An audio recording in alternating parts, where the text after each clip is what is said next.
The Avenger. The road to crime ends in a trap that justice sets.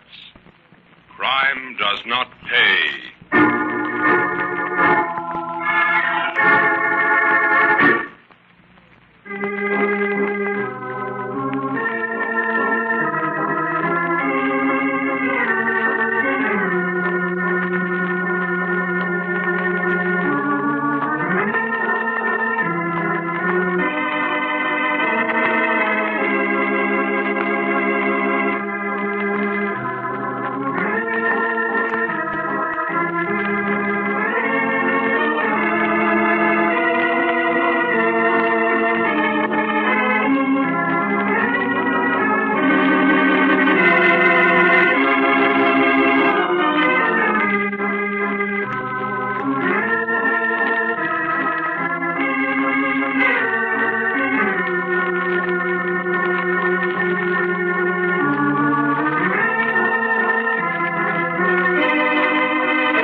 The Avenger, sworn enemy of evil, is actually Jim Brandon, a famous biochemist.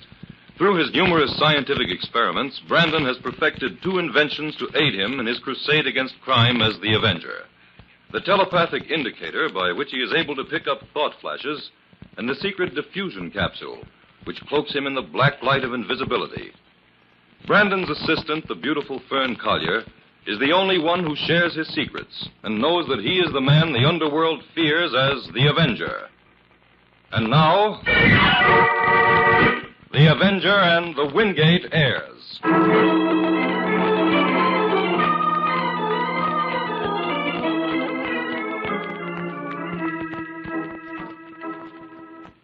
Now, listen here, Royce. I may be old, but I'm not exactly blind. It's time some drastic steps were taken around here. Take it easy, Captain Wingate. You mustn't allow yourself to get so excited. Keep quiet, Royce. I brought you down here to read the Riot Act. Nothing's going to stop me. I'm not taken in by your sanctimonious airs and pretended concern for me. You've been my lawyer for 30 years. But I discovered you'd never been my friend. Now, really, Captain, that's unfair. You're like all the others, Royce. Just waiting for me to die. Captain Wingate. Don't bother trying to deny it.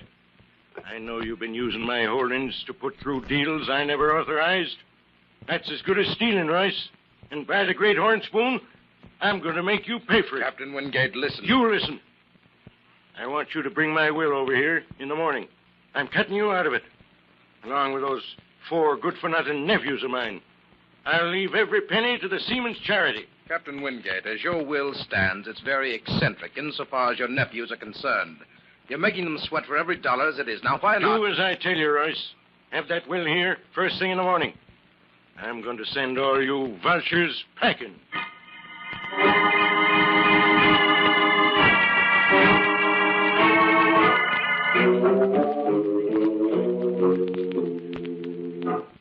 Piper! Piper, where the places are you? I'm coming, Captain. Don't get your wind up. You drive that scoundrel Royce back into town, Piper? Aye, that I did, Captain. Say, what's ailing that lawyer? I never saw him in such a sour temper. Well, maybe you won't be so chippy yourself when you hear what I got to say. Well, you got the storm signals up again, Captain. How long you been living here at Wingate Manor, Piper? It's 15 years. Come next month, Captain. And all that time, I've paid you a good salary for doing next to nothing, haven't I? Well, now, wait a minute. But my sentiment has its limits, Piper. Just because we sailed the seas together when we were young is no reason why I should let you cheat me, is it? What are you getting at, Captain? This, Piper. You've stripped my orchards of their fruit and sold them. The flowers in my garden went to the florists in town, and you collected. For 15 years, you've sold everything from gas out of my cars to food out of my cupboards. Well, maybe I have done a few things I shouldn't, but You've had the gall to sit around here waiting for me to die and leave you a fat pension. Well, the wind has changed, Piper. I found you out. And I'm giving you a week's notice to clear out. Oh, Captain, you can't do that. I'm an old man. You heard me. can't. I'm clearing the decks. You get 1 week. In the meantime, I'll expect some service from you. I knew you could be mean, but I never thought you... Your thinking comes too late. Here, deliver these 4 letters to my nephews in their rooms. I think I should inform my worthy heirs that tomorrow I intend to change my will. Get about it now. All right. I'll deliver these letters, and I'll tell your nephews that the devil has possessed you. My heirs. The Wingate heirs. 4 lazy parasites sitting around waiting for an old man to die. I'll show 'em. Joe, the engineer who never builds. Tom, the doctor who never had a patient. Ralph and Oliver, the wastrels. Paupers, all of them. Tomorrow I'll cut 'em off completely. Then I think I'll live to be 100, just to watch 'em suffer.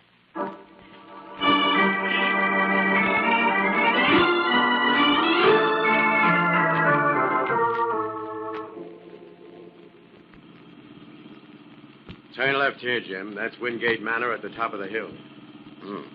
This looks like a magnificent estate, Inspector. It is, but if these rich old codgers have to jump out of their windows, I wish they wouldn't pick 3 o'clock in the morning to do it. Well, it shouldn't take very long.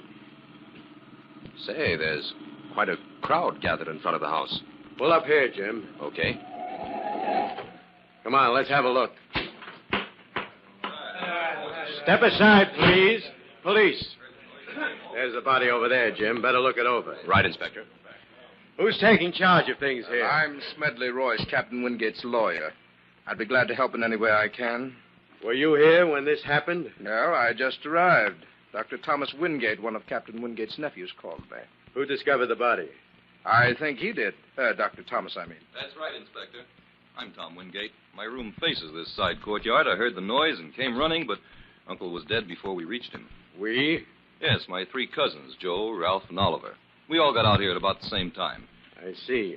Where was your uncle when he jumped? In his study on the 3rd floor, just above here. Oh, Inspector.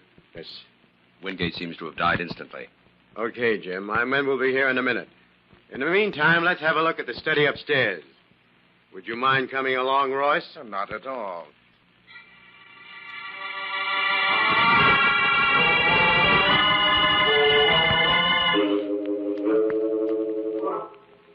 The door is locked. Does anybody in the house have a key? Well, no, the captain had the only key, and I suppose that's on the inside. Shall we break the door in, Inspector? Yeah, come on, Jim. Let's put our shoulders to it. All right, ready? Yes. Yeah, that did it. Just a minute. I'll turn on the light. Well, Captain Wingate frequently worked late at night. By the looks of his desk, he must have been writing just Don't touch before... anything on that desk, Royce. Oh, I'm sorry. I just a little curious For the to know moment, what... the case is in the hands of the police. Of course. Captain Wingate seems to have been tracing the history of his family. Yes, that's right. The captain was an ardent student of genealogy. Well, Royce, would you call the members of the family together? There are a few routine matters to straighten out. Yes, of course. Right away, Mr. Brandon. Jim, what are you up to? There's no need to conduct an investigation tonight. Inspector, have your men check to see if the captain had his keys on him when he jumped. They're not in here. Okay, Jim. What was he writing there at the desk? Oh, some kind of a paper entitled Genealogical Reasons for 4 Worthless Nephews. Sounds morbid. This stuff proves that the old man was pretty low in his mind. I guess that's why he decided to end it all. Inspector, I'm almost certain Captain Wingate was murdered. What?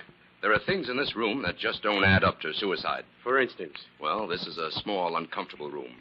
Nothing but work would keep a man in here until 3 o'clock in the morning. Well, that checks with what Royce said. Now, look, if Wingate had been sitting there working, he would have had the light on, wouldn't he? Sure. Well, when we came into this room, it was dark. I turned the light on. Say, that's right, Jim. Now, a man about to jump out the window doesn't bother to switch out the light first. No. But a person leaving a room by the door turns it out automatically. All of which adds up to the fact that someone pushed Wingate out of the window. Offhand, I'd say there's more than an even chance of it, Inspector. Well, let's go to work, Jim. Inspector, we'd have a lot to gain by keeping our investigation under cover until after the reading of the will. Yeah. That will might have a very interesting story to tell.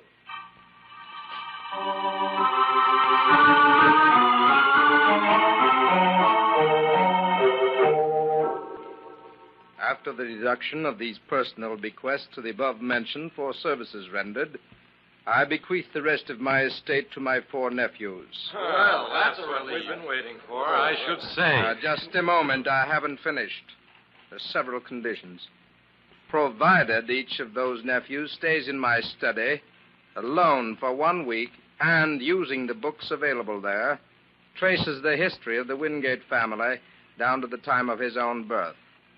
If, for any reason whatsoever, the history is not completed, or the person fails to stay within the room for the required week, he forfeits his right to the share of the estate. And the estate will be divided equally among those nephews who succeed in this requirement.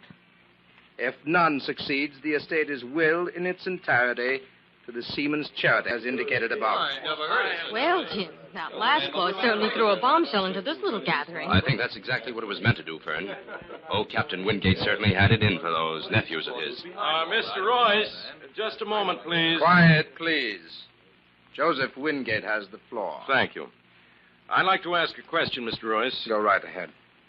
Would it be possible, provided we 4 Wingate nephews are in agreement, to divide the estate equally among us without regard to that last eccentric provision? I'm afraid not, Joseph. I understand your position, but according to the law, this will must be carried out to the letter. Well, we might as well get started on it then. In what order are we to try for the grand prize, Mr. Royce? Ralph Wingate first, Oliver Wingate second, you, Joseph Wingate third, and Dr. Thomas Wingate last. This whole thing is preposterous. You mean you're not going to try for it, Tom? I mean nothing of the kind, Joe. What about you, Oliver? Well, I'm on, and so is Ralph. All right, then. Provisions will be stocked within the room, and no outside communication of any kind will be permitted. The door will be locked from the outside by Captain Wingate's banker.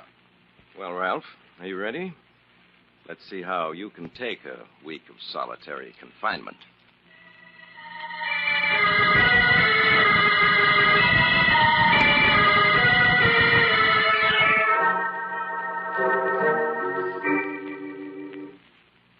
Jim, even though I didn't get in on the ground floor of this case, I know you think old Captain Wingate was murdered. That's right, Fern. But we'll have to move slowly on this. There are 6 suspects. 6? How do you figure that, Jim? The 4 nephews, Royce the lawyer, and Piper the servant.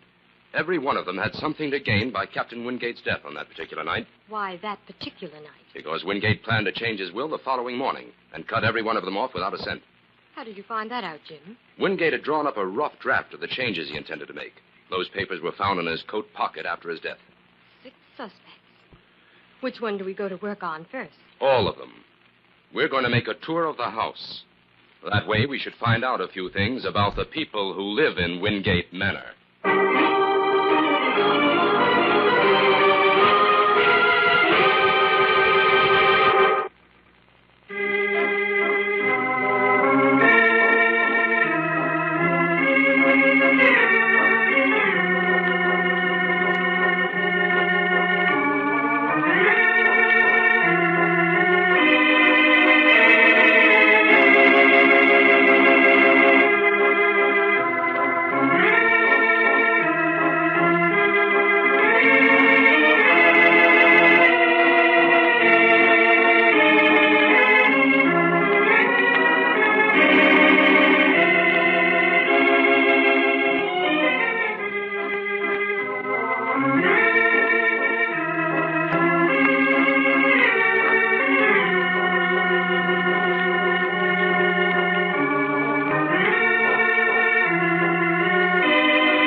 Now, back to the Avenger and the Wingate Heirs.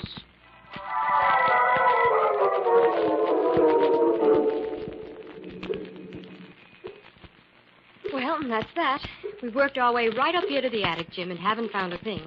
Except that Wingate Manor could stand for some improvements. Wait a minute, Fern. Do you hear anything in this attic? Yes. Sounds like water dripping somewhere. That's what I thought. Let's have a look. Fern, it's over here on the other side of these trunks. Oh, it's only a leaking faucet. At one time, they must have intended to finish this attic for living quarters. No. This faucet has been installed rather recently, and this tin drain into which it drips is almost new. It probably needs a new washer. Why don't you speak to Piper about it? No, it's all right. I turned it off. Come on, then. Let's get back into town. I'm hungry.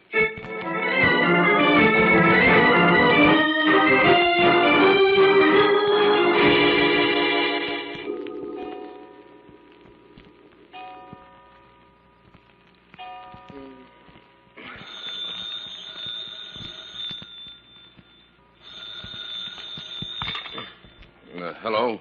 Jim, I hate to get you up like this again, but Ralph Wingate just jumped out of the window. Okay, Inspector. Pick me up on your way out there.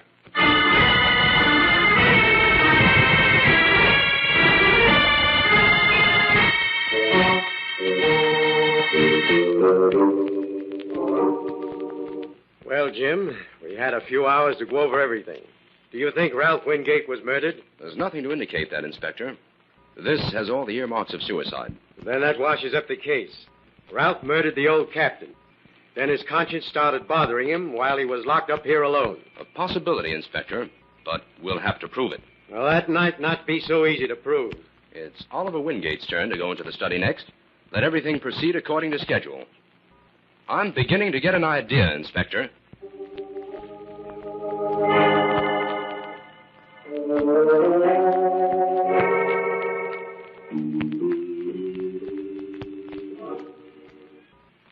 Jim, this is the third night we've set up this net under that study window. I think Oliver's going to stick it out. If he does, then we're right back where we started, Jim. Fern, I still believe Oliver will jump. And when he does, we've got to be on hand to save him. Can we rehearse everything so there won't be any slips? All right. Here's the plan. As soon as Oliver jumps, we bundle him off in that car over there, and the inspector's men will rush him to the hospital and keep him under guard. In the meantime, we bring in the net, place that dummy underneath the window, and cover it up. Then we give the alarm.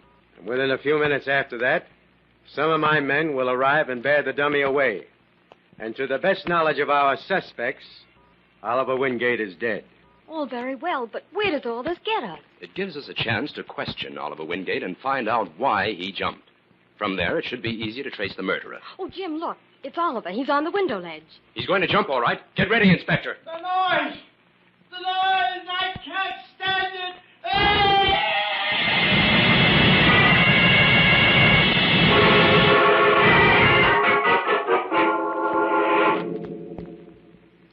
This Wingate case certainly seems to have a jinx on it, Jim.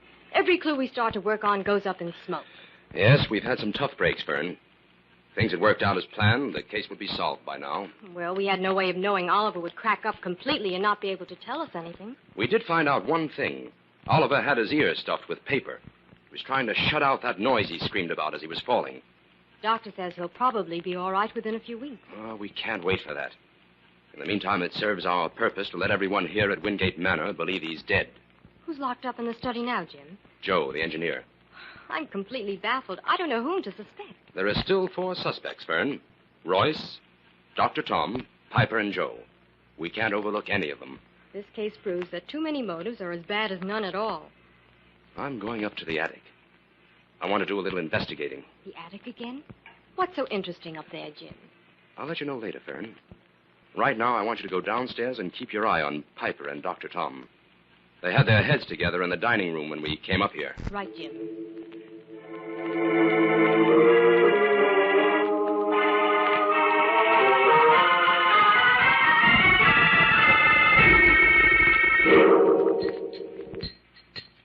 Will you be having another helping, Dr. Tom? No, thanks, Piper. I'm not hungry. Oh, that's too bad.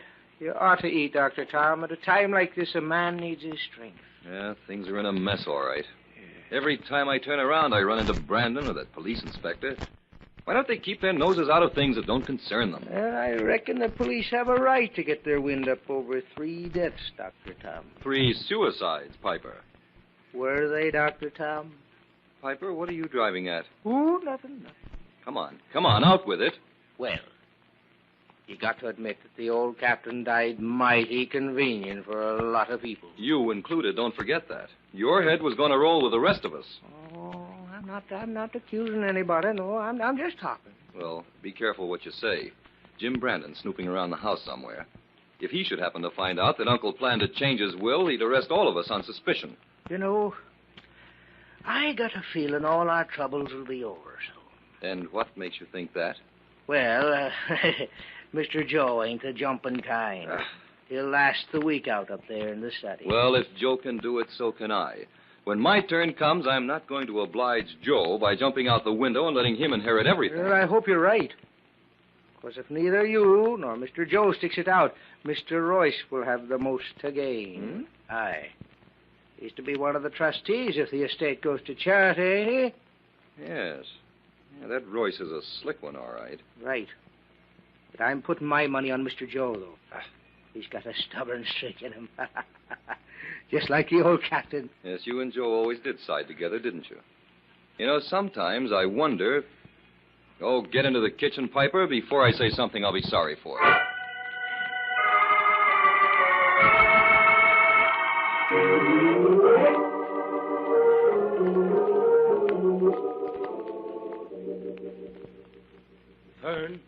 Fern, where are you? In here, Jim. Piper and Dr. Tom have been arguing in the dining room, but I couldn't make out what they were saying. Never mind that now. I've hit on something, Fern. Something I believe may break this case. Good. What is it? You'll have to help me test it out. What do you want me to do? First, let's synchronize our watches. It's exactly 1:30. Right. Now, you go up to the attic, and at 1:40, open that faucet up there and start the water dripping. Okay. But that doesn't sound like a very important assignment. Believe me, it is, Fern. I'll explain later. Right now, I'm going into that study by way of the window as the Avenger.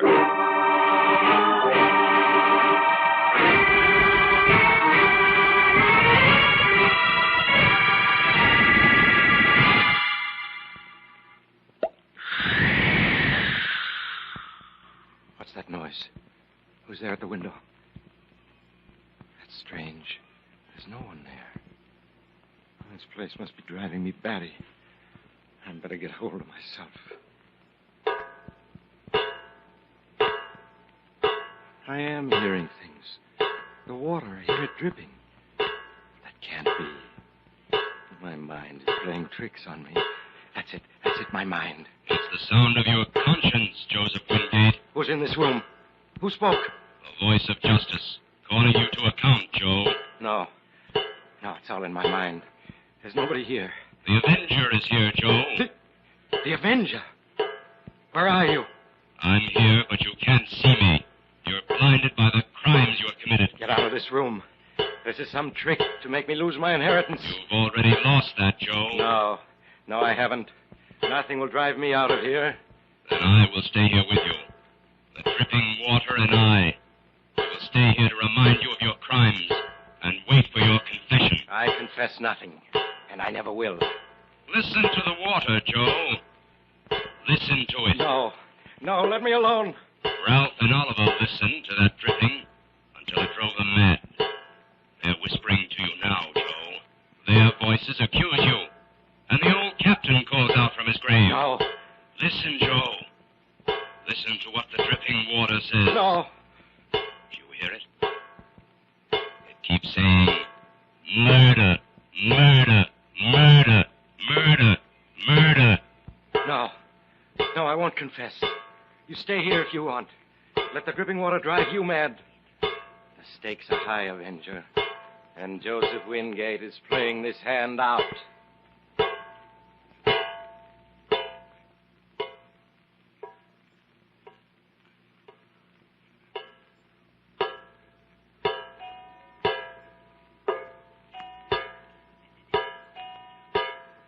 It's 3 o'clock, Joe. Do you remember?